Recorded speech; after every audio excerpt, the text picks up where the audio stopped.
Praise to the lord. మన ప్రభువైన యేసుక్రీస్తు నామంలో మీ అందరికీ నా హృదయపూర్వకమైన వందనాలు.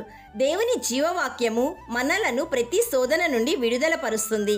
కాబట్టి దేవుని జీవవాక్యమును మీరు విని అనేక మందికి షేర్ చేయండి. దేవుని పరిచర్యలో మీరు పాలు పొందండి. ఈరోజు దేవుని జీవవాక్యము ఎఫెసీయులకు వ్రాసిన పత్రిక 4వ అధ్యాయము 27వ వచనము. అపవాదికి చోటియ్యకుడి. Ephesians chapter 4 verse 27. Do not give the devil a foothold. ప్రియ సహోదరి సహోదరుడా, శోధనను సహించుటకు నా శక్తికి మించి ఉన్నదని నీవనుకొనవచ్చును, కానీ అది సాతాను నుండి వచ్చిన అబద్ధము. నీవు సహింపగలిగినంత కంటే ఎక్కువగా శోధనకు అనుమతిని ఎన్నడూ ఇవ్వడని దేవుడు వాగ్దానం చేశాడు. ప్రియ దేవుని బిడ్డ, నీలో ఉన్న శోధనను అరికట్టాలని ప్రయత్నించకు.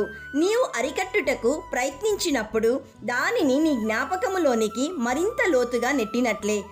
దేనిపైనైతే నీ దృష్టిని కేంద్రీకరిస్తావో దాని వైపే నీ మనస్సు కదులుతుంది. దేని గురించి ఎక్కువగా ఆలోచిస్తావో అంత బలంగా అది నిన్ను పట్టుకుంటుంది. కాబట్టి నీ దృష్టిని లోబర్చుకొనుట చేత శోధన ప్రారంభమవుతుంది. ఏదైతే నీ దృష్టిని పట్టుకున్నదో అది నీ ఉద్రేకాలను రేపుతుంది, నీ ప్రవర్తనను ఉత్తేజపరుస్తుంది.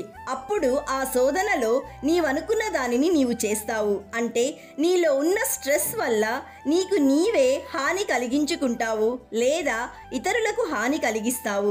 అంత బలంగా అది తన సాలెగూడిలోనికి నిన్ను లాగుతుంది.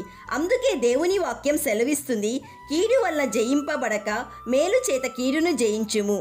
ప్రియ విశ్వాసి, నీవు చేయాల్సింది ఆ శోధన నుండి నీ దృష్టిని, నీ మనస్సుని దేవుని వాక్యముతో ఇతర మంచి ఆలోచనలతో నింపుము. మంచి ఆలోచనల చేత చెడు ఆలోచనలు నీవు జయించవచ్చును. నీ మనస్సును సత్యముతో, ఔన్నత్యముతో, పవిత్రమైన వాటితో, ప్రియమైన వాటితో మరియు ఘనమైన వాటితో నింపుకో. అపవాదికి చోటియ్యకు. My dear friend, be humble yourselves before God, resist the devil and he will flee from you. ప్రియ సహోదరి సహోదరుడా, నీలో ఉన్న శోధనను నీవు జయించలేకపోవచ్చు, కానీ పరిశుద్ధాత్ముని సహాయముతో నీవు జయించగలవు. నీ ఆలోచన విధానంను శోధన నుండి మార్చుకొనవచ్చును. కాబట్టి భయపడక ధైర్యముగా ఉండు. ప్రభువు మనకు తోడై ఉన్నాడు. ప్రార్థన చేసుకుందాం, ఏకీభవించండి. సర్వ సృష్టికి అధిపతి అయిన తండ్రి, ఈరోజు జీవవాక్యం ద్వారా మాతో మాట్లాడినందుకు మీకు కృతజ్ఞతాస్తుతులు. తండ్రి, మేము అనేకమైన శోధనల చేత బాధింపబడుచున్నాము.